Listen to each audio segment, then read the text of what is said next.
Rádio Globo.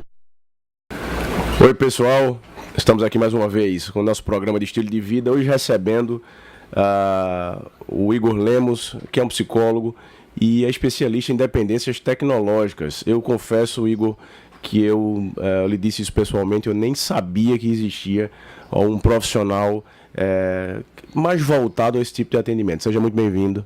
Obrigado, Sávio. Bom dia.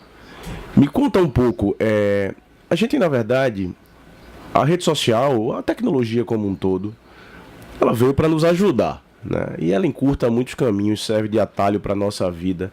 O problema é que todos nós temos realmente ficado um pouco viciados nisso, eu falo por mim mesmo, né? O trabalho me consome em relação à tecnologia e em relação às redes sociais.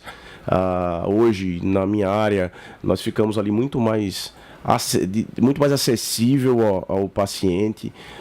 Por outro lado, isso termina nos sobrecarregando e aí gera uma série de distúrbios. Como é que você enxerga isso hoje? Vou fazer uma pergunta prática para você.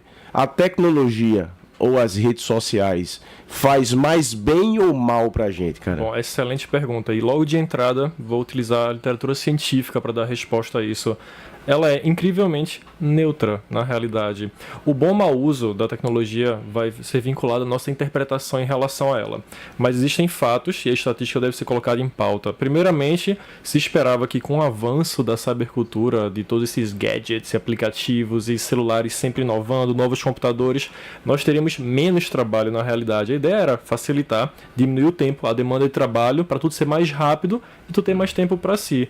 Só que aconteceu exatamente o oposto. A gente tem muito mais demanda de trabalho. Muito mais. Com Instagram, com WhatsApp, com zilhões de informações de rádio, de outras mídias. A gente está bombardeado e isso gera um fenômeno chamado tecnoestresse.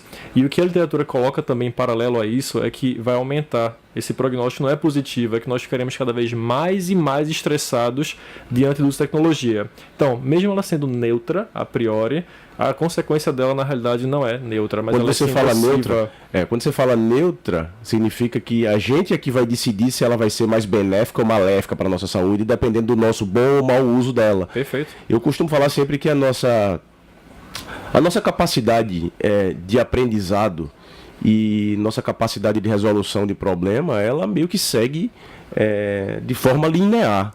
Mas as informações, Igor, chegam para a gente de forma exponencial, né?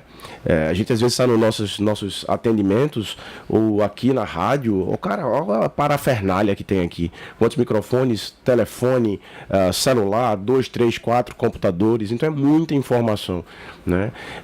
E isso, sem dúvida alguma, não tem como passar desapercebido na nossa rotina. A gente fica viciado. E eu acho que a gente tem feito, aí eu faço minha meia-culpa aqui, a gente tem feito mais o uso errado do que o uso correto dessa tecnologia. Sim. Né?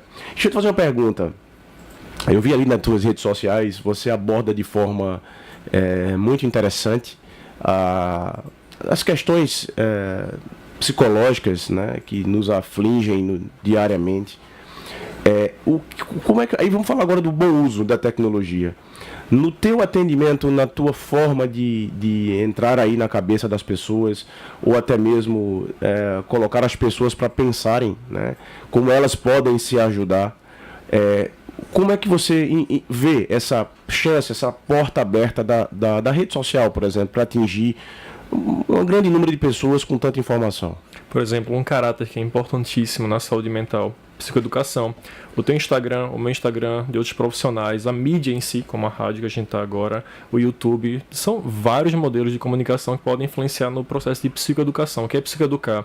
É você gerar informações sobre patologias, sobre estilo de vida, sobre algum tipo de problema do cotidiano que um profissional falando a respeito, a pessoa que está ouvindo ou assistindo vai, caramba, é isso mesmo, eu faço isso de maneira incorreta, então eu posso modificar esse meu estilo, eu posso modificar alguma coisa no meu cotidiano. Então, sem a tecnologia, a gente não iria alcançar esse grande número de pessoas, já é uma grande vantagem. E em âmbito de consultório, eu posso utilizar a tecnologia para vários benefícios. O primeiro deles, pacientes fóbicos sociais, paciente que tem um transtorno de ansiedade social, uma timidez patológica. Eles não vão conseguir, num primeiro momento, abordar uma pessoa na balada para paquerar, por exemplo. Entendi. Então, a gente pode iniciar esse processo hierárquico com aplicativos de paquera. Então eles começam pelo meio virtual para depois chegar ao meio real e eles vão evoluindo numa escadinha. A pessoa já vai ali se garantindo se acha que dá, se Exato. não dá, né? Então assim, isso diminui a ansiedade do paciente, poderia, se for mal utilizado, reforçar um sintoma, deixar ele ainda mais esquiva, mais evitativo, mas utilizando da maneira correta, ele pode ir evoluindo. Outro modelo, utilizar os jogos como imersão para pacientes que têm dificuldade de comunicação durante a consulta. Pacientes que são autistas, pacientes que são fóbicos sociais, como já mencionei, pacientes deprimidos, desmotivados. Eu posso utilizar o jogo como um trabalho colaborativo no consultório para acessar informações através de um trabalho de imersão. Então, Legal. assim, tem muita coisa boa que você pode utilizar. Você não tem como fingir que isso não está acontecendo, né? Então, assim, na própria educação hoje em dia, você tem as salas de aula cada vez mais tecnológicas, você tem ali em cursos de inglês, você tem para crianças, você tem os aplicativos que vão ensinar a aprender um pouco mais a língua. Eu lembro de um aplicativo que tinha, que uma das nossas filhas usou, hoje a menorzinha que usa, que eram de sílabas. Então, assim, você usava o tablet para que elas fossem identificando as sílabas e elas fossem aprendendo a formar as palavras. Isso realmente eu acho que ajuda. Isso foi uma recomendação na época da própria escola. Deixa eu te fazer uma outra pergunta. Cara, eu costumo falar que as pessoas, os problemas mentais, nunca se falou tanto neles, né? Ansiedade e depressão, eu acho que a ansiedade é o grande mal da nossa sociedade. Todos nós somos ansiosos. Eu sou um cara que eu defendo gerenciamento de estresse, porque a gente não vive mais sem estresse, cara. Você, para chegar aqui, correu, o carro teve trânsito, então pegou trânsito para chegar aqui, estacionamento. A questão é o que você faz com esse tipo de estresse. Então isso é uma coisa que já nos atrapalha. Eu escutei uma frase, eu queria saber a tua opinião em relação a isso, dizendo que a gente tem vivido uma geração de sorrisos felizes, né? De momentos felizes nas redes sociais, mas ao mesmo tempo de travesseiros encharcados.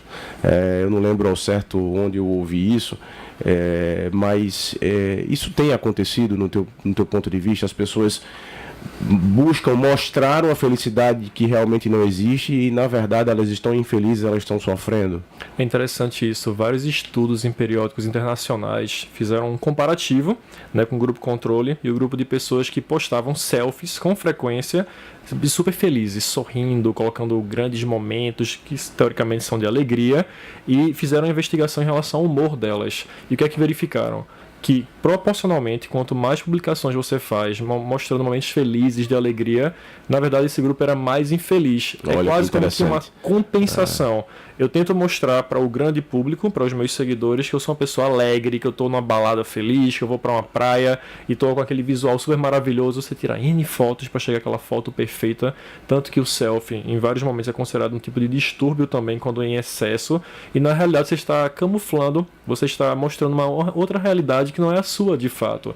E as pessoas fazem isso para não mostrarem suas fraquezas, suas inabilidades em lidar com emoções negativas, como a tristeza, como a ansiedade. E a gente cria um mundo que é imagético, que é um mundo de imagens através do ecrã, né, que é a tela do celular, que não é o que condiz com a realidade. Então são pessoas que sofrem bastante. Eu posso usar um exemplo tácito em relação a isso, que é o meu consultório.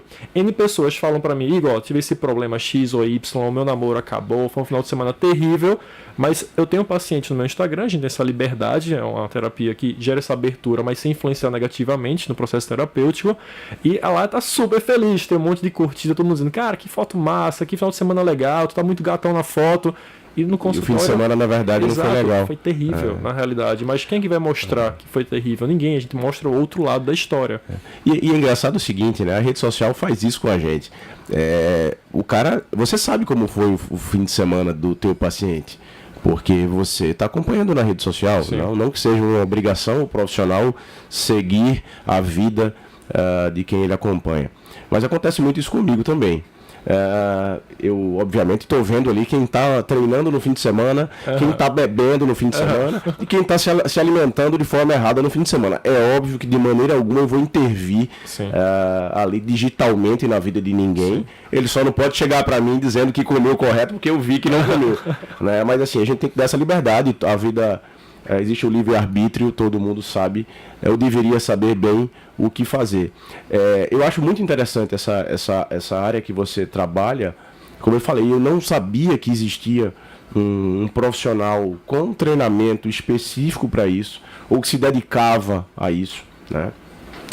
Porque aí também know-how a gente ganha, além de todo o treinamento que eu acredito que exista, o know-how a gente ganha com o tempo. Sim. Né? Mas, para você ver, o negócio está tão sério, Igor, que existir uma demanda de dependência tecnológica, nós sabemos que isso na prática acontece, mas isso na minha cabeça não sabia que realmente existia a nível de atendimento. E qual que você acha que seria, amigo, o maior problema na dependência tecnológica? Seria a dependência da tecnologia em si, da quantidade de número de dispositivos eletrônicos ao nosso redor, ou o maior problema seriam as redes sociais, essa dependência da rede. As pessoas querem ver a vida do outro, né? Então seria mais uma coisa ou outra no seu ponto de vista? São ambos os problemas na realidade. Se formos pegar a linguagem psiquiátrica, o manual que existe, que é o DSM-5, junto ao CID-10, que em breve lança um CID-11 pela OMS, o DSM-5, em 2013, ele lançou o Internet Gaming Disorder, que em 2014 foi traduzido como transtorno do jogo pela internet, como um possível adoecimento psiquiátrico. A depressão é um transtorno, o TOC é um transtorno, o TDAH é um transtorno. Então a dependência tecnológica em breve também será catalogado como um transtorno psiquiátrico. Então você fala, fulaninho está com depressão. Você vai dizer, em breve, fulaninho tem dependência tecnológica. Então esse cenário, ele é alarmante. Cara, eu acho que está faltando só o nome. Sim. Né? Na verdade, o nome não, que o nome já existe, está faltando o CID. Exatamente. Né? Né? A classificação de doença, mas isso na prática a gente sabe que isso acontece demais. Perfeito. A previsão do CID-11 é que saia, de fato, que tem um grupo de trabalho, um grupo de estudo em relação a isso, para colocar novamente essa questão de jogos, de internet e redes sociais como um possível transtorno psiquiátrico. Então, em breve, isso vai ser consolidado. Entre um ponto e outro, o que é que seria no índice de maior dependência para menor? Os jogos eletrônicos estão em primeiro lugar, porque eles exigem ranqueamento, trabalho em equipe, que você passe horas e horas a fio em partidas que não tem fim, que são um loop infinito praticamente, e é um grupo que tem vários prejuízos. Esse mal eu não sofro, cara, porque eu sempre fui muito ruim. Qualquer coisa de jogo, eu sempre fui muito ruim.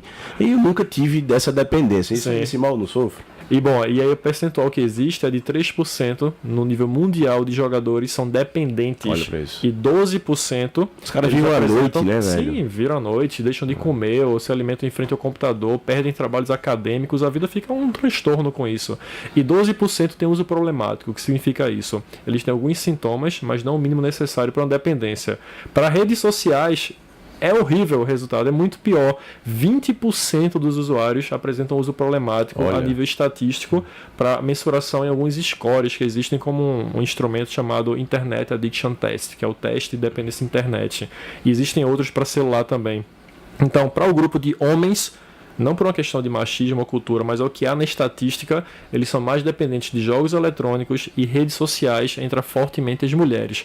Apenas para dar um exemplo estatístico, 73% das minhas seguidoras no Instagram são mulheres. A minha são 86, eu acho, por cento. Então, aparentemente, as mulheres se preocupam mais com questões de relacionamento e de estética, né? Acho que a mulherada gosta mais de ver a vida dos outros do que o homem, né? Essa é uma outra possibilidade, mas assim, os homens estão delegando para outras funções, né? Deixando de lado muito a sua saúde mental, tanto que a busca por consultório, né, pelo menos o meu de psicologia, acontece mais por mulheres do que homens. Então, o homem tem essa tendência a deixar para depois, a achar que é besteira, que depois ele se Isso resolve. Na saúde como um todo, né? Nos nossos consultórios da mesma forma. A mulher, talvez uma questão cultural. Sim. A mulher já é levada ao consultório da ginecologista logo ali quando menstrua cedo. Sim. E tal.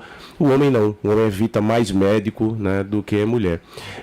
E voltando ao assunto, eu me preocupo muito com o não aproveitar os momentos. Cara, eu sofro disso também, né? Isso, eu vejo minhas filhas crescendo e muitas vezes eu deixo de curtir porque eu estou ali também vendo ou alimentando rede social ou vendo a rede social de alguém. Mas assim, você vai a um show, aí o show é maravilhoso, né? Ou o jogo de futebol é muito engraçado, aí o cara vai bater o pênalti. Aí todo mundo liga seu celular hoje em dia para gravar o pênalti. Cara, olha o pênalti, assiste o pênalti você vai ver no celular depois. Você estava no estádio, vai perder a oportunidade de assistir o gol ao vivo para ver depois no teu próprio celular, porque você quer postar para algum amigo depois, ou para dizer que você filmou aquele gol. Eu acho que a gente deixa de curtir os momentos hoje em dia, preocupados com que querendo mais que as pessoas vejam o que a gente está fazendo do que o que a gente de verdade está curtindo. Claro que é legal mostrar, é claro que é legal, faz parte do lado social da coisa, né? Mas eu acho que essa preocupação tem que ser uma preocupação séria. Sim, mas tem um motivo para isso. Quando você aciona teu celular e desbloqueia a tela, você ativa a área de recompensa do cérebro. Então aquilo ali gera prazer, libera dopamina e gera um condicionamento comportamental. Ou seja, entre você estudar um material durante 1 hora, 2 horas e obter esse prazer após o fim do exercício, o celular basta você desbloquear e visualizar um recado no WhatsApp. Você vai no Insta e vê uma foto de alguém. É meio automático, né, cara? Totalmente. Então você está acionando sempre recompensa cerebral. Recompensa cerebral e é um mecanismo desde nossa época primitiva. Então isso pouco foi modificado. E a tecnologia é o maior competidor em relação a relacionamentos afetivos, ao trânsito também, que é uma das maiores causas de acidente agora pelo uso de celular. Não duvido. Em relação ao desempenho acadêmico e entre outros fatores. Então, assim, como eu falei anteriormente, a tecnologia ela é neutra, ela está aí de alguma forma para nos ajudar ou não, e o nosso uso é a nossa interpretação em relação a ela. Mas como existe uma massa que está criando uma adaptação ou tentando se adaptar à tecnologia, o que a gente vê no momento é um grande sofrimento. As pessoas não sabem muito bem o que fazer e a gente mimetiza, copia o outro. Se o outro posta, eu vou postar foto também. Se o outro está ali alegre, eu vou mostrar também minha alegria, e fica num ciclo em relação a isso que a literatura científica já falou, sabe? Isso é importante. A gente não tem como retroceder mais. Não tem. Então, mas daí pra frente. E já que a gente não tem como retornar, retroceder, qual seria a solução? Ou como a gente podia fazer essa educação? Eu queria que você usasse toda essa sua experiência nessa área, desses pacientes, inclusive você tem a experiência na teoria e na prática. Sim, de tantos pacientes que você atende. Sim. Mas de onde vai vir essa educação? A educação de saúde, digamos assim, para que a gente viva muito, depende muito da gente em relação a querer comer saudável, a realizar exercícios físicos, cuidar da ingestão de água, da qualidade do sono. E essa dependência, ou evitar essa dependência? Essa educação vem de onde? É do pai que vai dizer ao filho que não use? É uma questão que vem de dentro? Só eu posso decidir a controlar o meu uso ou fazer o bom uso e não o mau uso da tecnologia? Existem N fatores em relação a isso. O primeiro, os pais, né? Os pais, quando levam as crianças para o meu consultório, que eu atendo de crianças a adultos, eles falam igual, meu filho passa o tempo todo jogando, não estuda, aquelas mesmas queixas de sempre, as padronizadas. Quando você vai investigar o âmbito familiar, os pais fazem a mesma coisa. Então o primeiro ponto será que os pais dão o melhor exemplo para a criança? Porque elas estão apresentando um problema. E o que é que os pais fazem em casa? Muitos chegam em casa, abrem o tablet, ligam o tablet e vão ficar no quarto trabalhando, vendo algum jogo, vão para Netflix, vão ficar no celular jogando, se comunicando, mas quer que a criança tenha um comportamento correto. Então o primeiro ponto é haver uma sinergia, uma sincronia em relação ao hábito dos pais com os filhos, é o primeiro ponto. O segundo ponto seria diminuir, e eu bato muito nessa tecla, porque as pessoas não percebem, se vincula a tua área também da nutrologia, que fala de hormônios, fala sobre saúde, de reduzir o tempo de celular antes da hora de dormir. Com certeza. Existe uma relação direta, estatística, isso é uma questão já bastante batida na literatura, falando sobre o quanto interfere o uso celular na liberação de melatonina. Sem dúvida, essas telas todas, né, não só o celular, mas computador e tal, o celular é porque você leva o celular para a cama. Sim. Mas essa luz, esse espectro de luz, né, que se chama a luz azul-violeta, ela vai incidir na nossa visão, e você está falando exatamente o que a gente vê na prática. Você diminui a produção da melatonina, que é aquele hormônio, que é o hormônio que vai colocar o nosso corpo para descansar e aprofundar o nosso sono. Nesse momento de sono profundo que a gente descansa, produz a maioria dos hormônios, como você falou. Sim, aí vê que legal, a pessoa vai para o teu consultório, você prescreve lá toda a parte de suplementação, de exercício, fala com a nutricionista e aí monta todo um trabalho em equipe, tudo legal, e a pessoa detona parte desse tratamento, né, especializado com mau uso de tecnologia. E aí dorme menos, tem uma pior recuperação, o treino vai render menos também, no dia seguinte vai gerar mais apetite, então aquela dieta que ele sugeriu, não vou seguir tanto, que eu vou consumir mais açúcar para poder me dar mais energia, e detona um trabalho inteiro. E não só isso, a vida acadêmica também, a vida profissional, porque você ficou no celular antes de dormir. A mesma coisa acontece no trânsito também. A gente tem essa impressão de que não vai acontecer com a gente nunca uma batida, porque a condição é essa. Se eu faço algo repetidamente e não bato o meu carro, então não vai acontecer. Você fica confiante, né? Você vai ficar invisível e acha que não acontece com você. Esse é o primeiro ponto, perfeito. E o segundo eu observo que outras pessoas fazem a mesma coisa. É chamada de aprendizagem por observação. Então, se os outros fazem, por que eu não vou fazer? Se eu faço, você se permite. Sou habilidoso, não bati o carro, vou manter também até um dia que aconteça algum tipo de problema. Então é difícil, de alguma forma, a gente gerar um tipo de controle em relação ao nosso cérebro. Ele tem um lado mais primitivo, um lado mais racional, e essa busca por um equilíbrio entre essas duas redes, ela não é tão simples. Então o primeiro processo é dar o exemplo, psicoeducação, ler sobre o assunto, em sinais mais claros de problemáticas que envolvam a vida acadêmica, a vida de relacionamento amoroso, procurar ajuda especializada. Então, é um trabalho sério, é um trabalho atual e que o prognóstico é só de evolução, sabe? Meus amigos, esse assunto, eu acho que era assunto para a gente conversar em 3, 4, 5 programas, porque primeiro todos nós temos algo a aprender para, como você falou, fazer o bom uso da tecnologia, que ela veio para ajudar, mas depende muito da gente. Amigo, eu queria te agradecer. Eu quero te receber de novo aqui para a gente conversar mais sobre isso. Esse é um assunto que é muito, muito interessante. Então, muito obrigado por ter conseguido um espacinho na agenda para dar um pulo aqui. Aproveita e deixa a tua rede social. A rede social dele é super interessante. Legal, sabe? Eu primeiro agradeço essa oportunidade. Foi super legal a conversa. E, bom, meu Instagram, para quem quiser seguir e ter contato com alguns textos que eu faço reflexivos sobre tecnologia, relacionamento, ansiedade, depressão, é o Igor Lins Lemos. Basta colocar meu nome completo, você encontra lá. Será um prazer interagir com vocês também virtualmente. Agora, Massa, com limites. Massa. Então sigam lá, pouco, né, com limites. Façam um bom uso da rede social do Igor aí. Um abraço e até o próximo programa. Rádio Globo.